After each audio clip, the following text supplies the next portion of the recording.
it. I'm constantly in it. I sleep on it, breathe on it, and it's a passion of mine. So here are the moderators, Sequina Luckett and Ashley Day. So Sequina, can you please tell us a little bit about yourself? Hello. My name is Sequina Luckett. I am a web strategist and success coach. I have been in business for the past 10 years working as a web designer and graphic designer as well. And I actually got into web design by accident. I pretty much did my own website because I had hired a web designer and he screwed my website completely all the way up. And when that happened, I created my own website and got to doing other people. So people were asking me constantly, can you do my website for me? Can you do my website for me? So that's how I kind of got into that. And success coaching, I've always owned several businesses over the course of the years, and people were constantly asking me questions about business. So that's how I got into success coaching. I said, hey, wait, I can charge people to do this. So that's how that started. Thank you. Good morning. So my name is Ashley Day. I am in education. I manage an internship program for students in STEM that attend the Baltimore Pike Institute High School in Baltimore. Prior to that, I was the director of scheduling for the mayor of Baltimore, and part of my job was to align our quarterly goals with not only where she was going and who she was in front of, but how do we also showcase that on social media, and how do you use social media when you're in government and everything about you is public in a way that doesn't put you in a compromising position, but also gives your constituents and the communities around you a way to engage with you and also know what's happening in their city. Thank you. So our goal today with this communication pillar is to help and assist business owners from the startup, like I was saying earlier, from startup to a mid-sized to a multi-million-dollar company to generate the 7-figure income that this seminar is trying to assist all the attendees. So one of the aspects that we're going to talk today, it's going to be audience, engagement, measure, and vision. So we're going to discuss audience. What do we mean by audience? Is how do we find our audience? So we have a product, we have a service.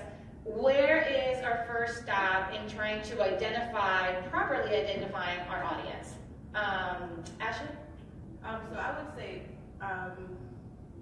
first think about, what needs your product is serving, and who would best benefit from that service.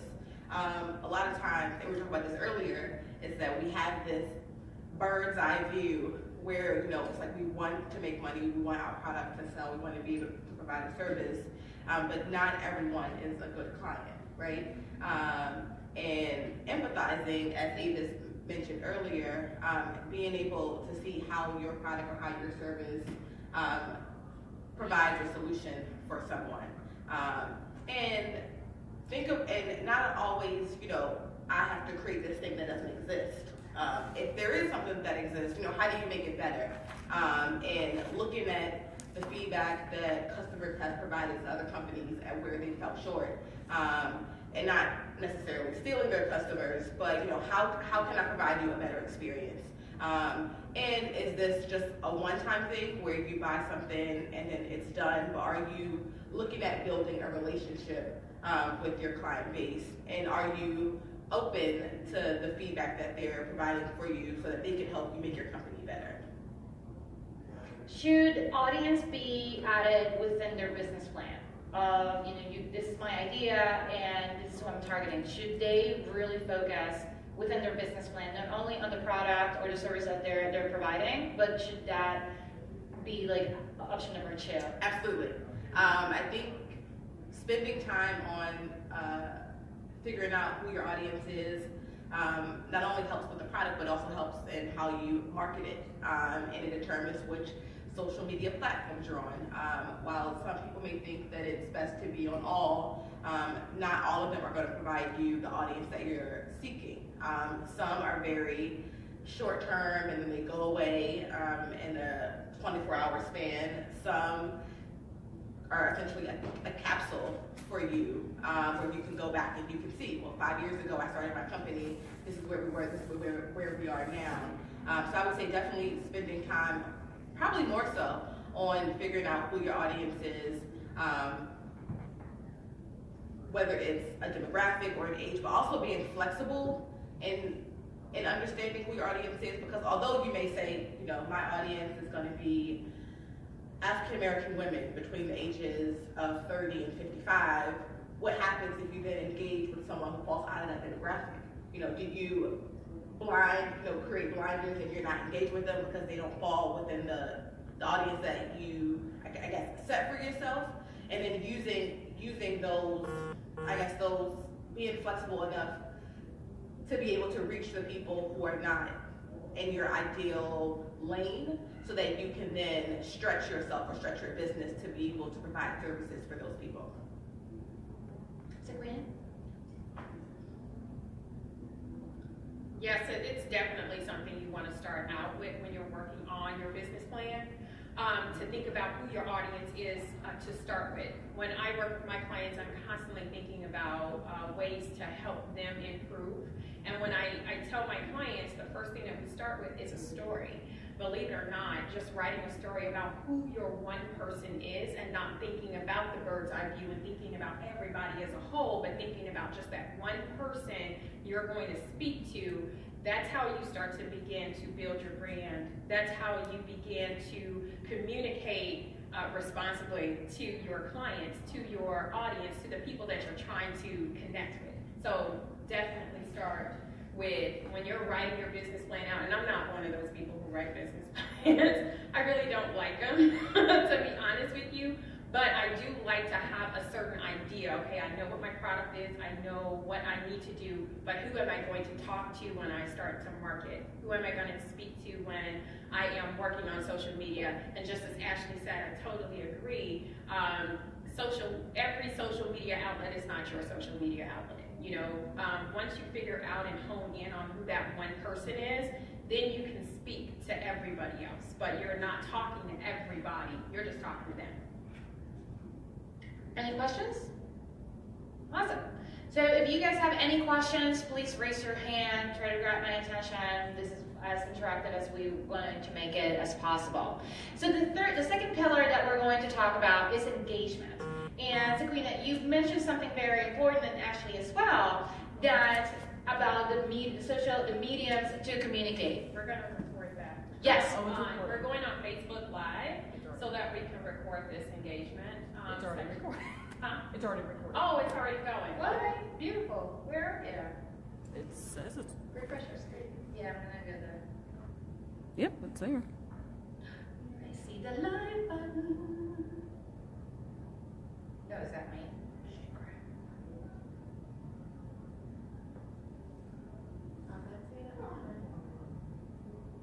Oh, there it is.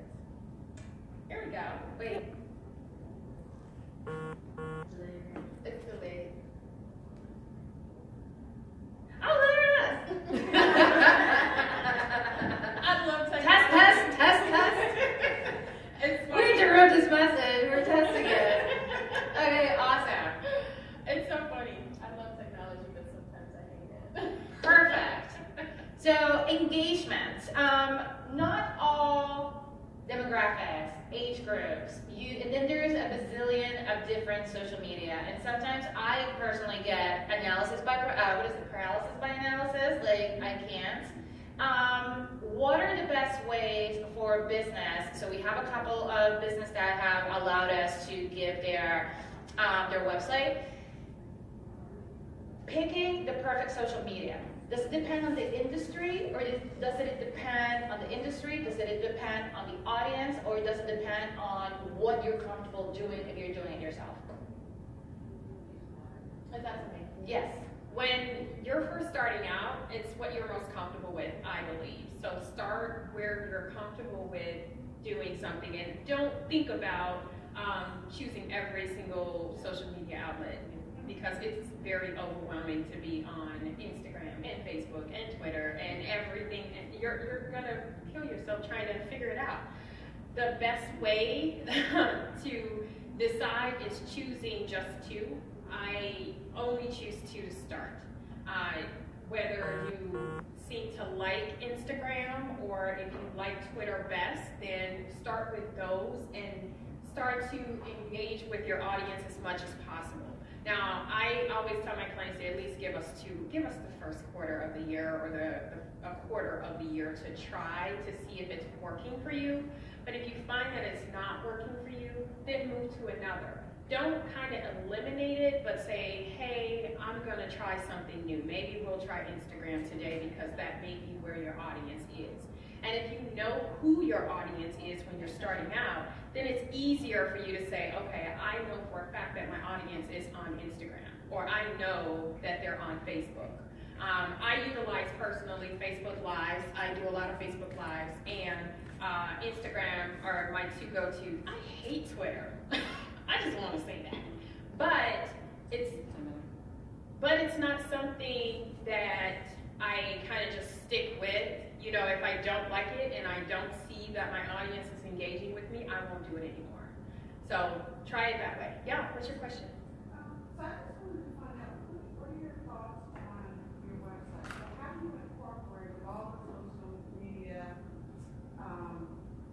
avenues that you have now, how do you then incorporate or bring traffic to your website? I find it difficult to balance. So sometimes I'll put an update on the website and then I will send it out to Facebook or Instagram. But then how do you bring it back? How do you bring it back to the website? Yeah. That is amazing. That's a great question because I'm constantly thinking about that or talking to my clients about it. For me, your website is your hub. That is the place where everyone needs to be going to. So when you're on social media, we need to be linking them back to our websites. So for instance, like we're doing a Facebook Live. If I was doing a Facebook Live, I would have some kind of bit.ly link to link people back to my website. Do you guys know what that is? So what she's talking about, I'm gonna start, we're a metropolitan group. See, my website is a little bit small. It's small, but Google short URL. You can do mine, panelist.com, it's super long. Ah, perfect.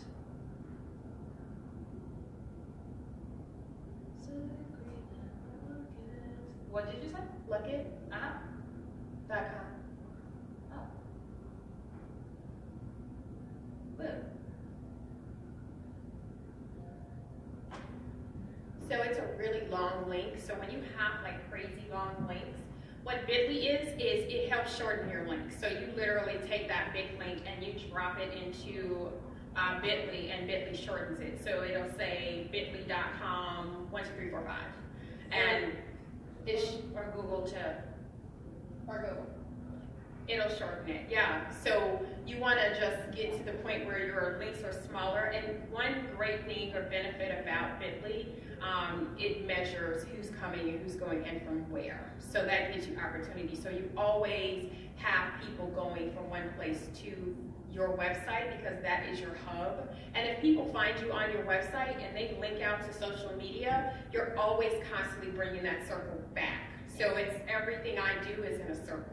I constantly push people out. When you do events, that's another one that it's a really, like when you do Eventbrite and if you don't buy the URL, you do this. Because it's like Eventbrite / a bunch of numbers plus a health day today in the city, blah, blah, blah, blah. So you take that and you use this.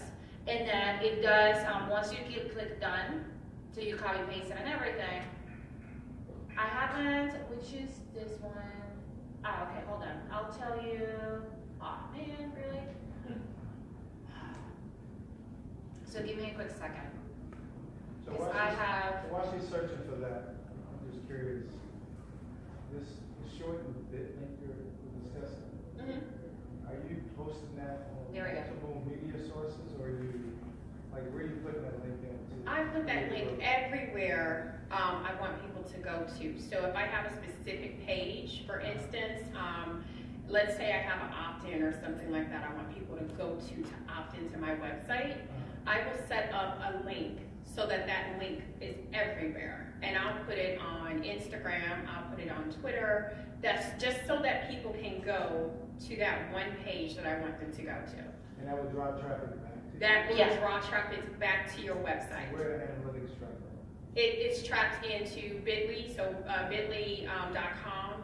It's tracked there. So when you set up an account, and it's free, so don't think, oh my God, I have to spend $1 million. You don't. It's free for them to share that link. And what you could do is, because they do have a price point too, where you can pay for it, but that's paying for a specialized link. So if you know you want this link to say specifically this, then you can have people go to just that one section of your website. Like I have a website, bit.ly/join, which is join my my accountability group. So if I specifically am on Facebook Live and I really want a lot of people to start signing up for that group, then I'll put that link up there and have people go there. Does this increase your followers? It does. It increases. Social media on your website? On both, actually. So for instance, the whole point of having a website is so that people can follow you and know who you are as a business. So it does. It increases who you are as a person, who you are as a business. People want to know you. So on social media, I utilize social media just so that people can know who I am personally. And then I link them back to my website so that they can get to know me even more.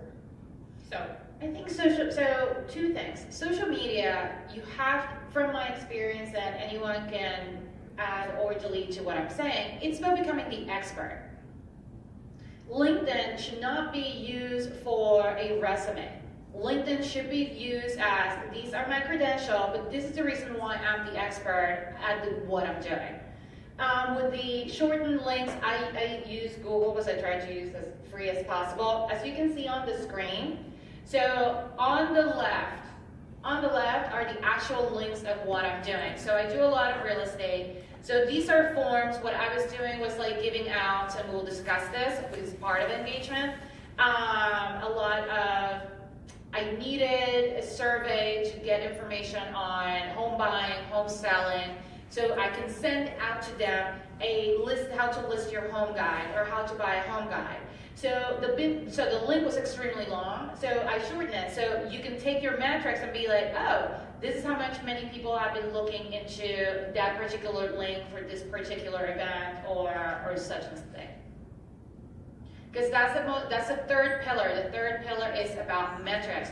You need to start measuring your engagement. What are you doing? Because it's going to tell you what's working, what's not working. Because you can be the expert, that's excellent. You can have 1 million followers, but if you ain't selling crap, you are not getting any money. And that's not how you're going to get into a 7-figure earning business. So you have to measure what's going on. Yeah, it's like the Kardashians. You see like 4 posts of them. On the 5th post, they're selling something. Oh, look at the gummy bears.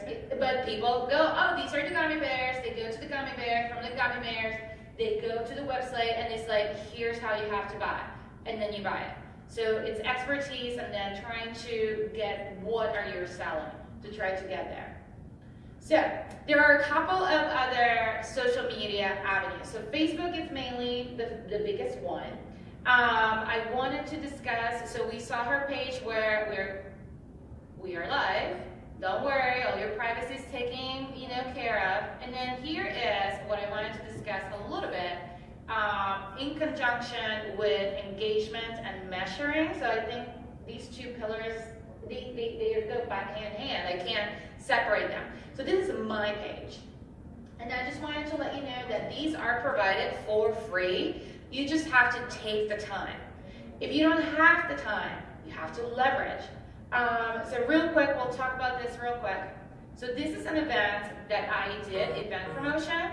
So I paid $30, I spent $50, and I had 1,531 people. Out of that, one particular person clicked from that link on Facebook to the event. It was a home buying seminar, but I actually had 17 people sign up, and about 5 showed up.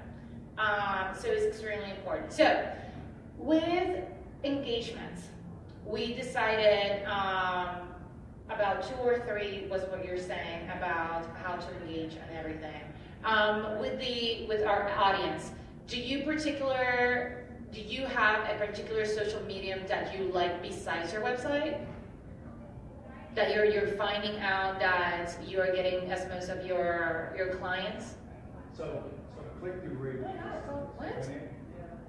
Really? Oh crap. Okay, I'm sorry. Yes, sir. So the click-through rate for Instagram is probably create more money for Black business review than any others, right? Because we post a lot of content to Instagram, and same thing with sort of that last year. For example, we post about 4 or 5 articles, then we post an ad for advertising, and it's $500. Then after $500, I'll get you for 6 months. I'll get you for $3,000. If I get you for a year, I'm gonna get you for $20,000. And this was working for me for 2 years. I'm probably at about 180,000 people on Instagram. Probably at 70 on Facebook. So I'm gonna catch you here. I'm gonna get you here. I lock you here. I'm gonna get you on Instagram. And I'm definitely gonna get you on Facebook.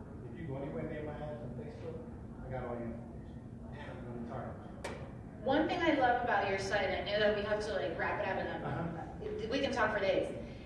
Your website is a great example. If you're having trouble getting people in to your website and getting constant traffic, this is what we call a funnel. You're asking them for their name and their email address. But of course, you have to follow up. If you don't follow up, you're not going to get it. Sabrina, how does a funnel work? A funnel starts with an opt-in. In your case, you're just asking people to subscribe. But in a lot of cases, when you're a business who's just getting started and you have no idea, you want to offer something, some form of content, a freebie of some sort, so that people can engage with you in some way.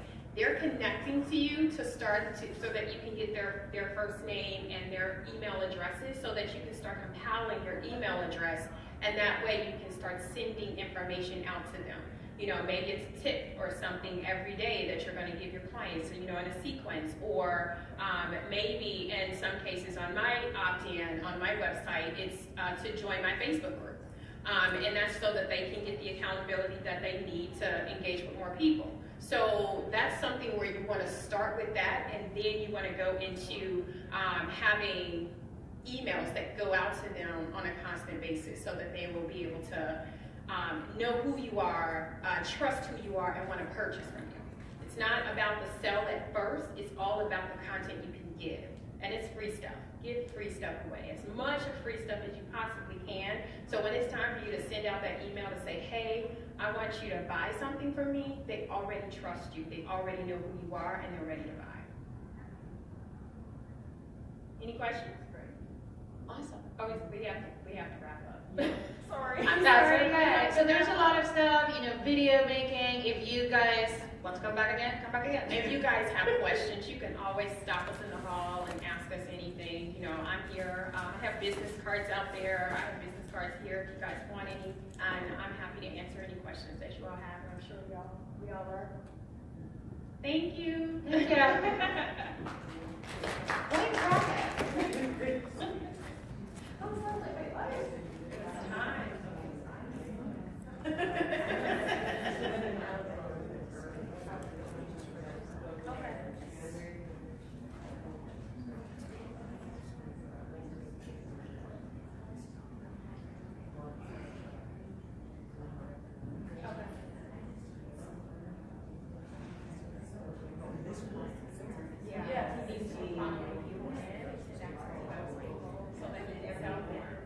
Yes.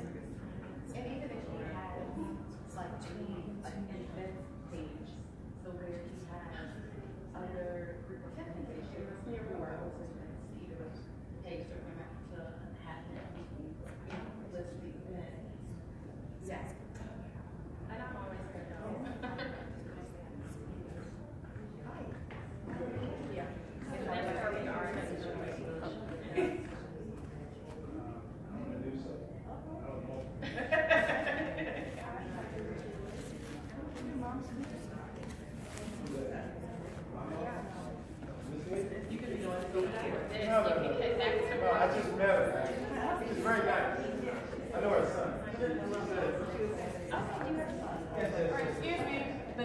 session will begin in about a couple of minutes, so we've got a little bit of time to use the ladies and gentlemen's room, and then we'll be moving on to the next session.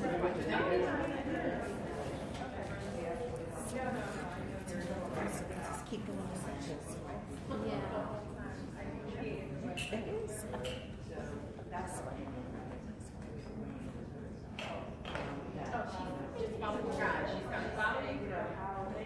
You're welcome. This is fun.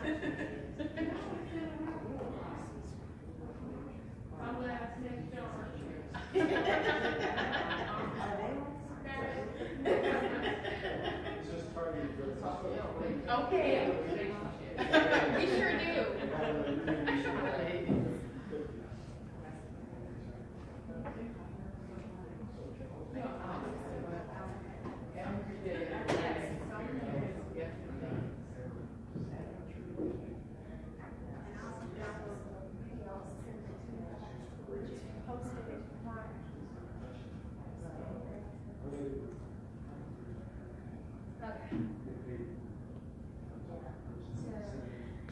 Thank you guys for looking and watching us today. I'm so excited.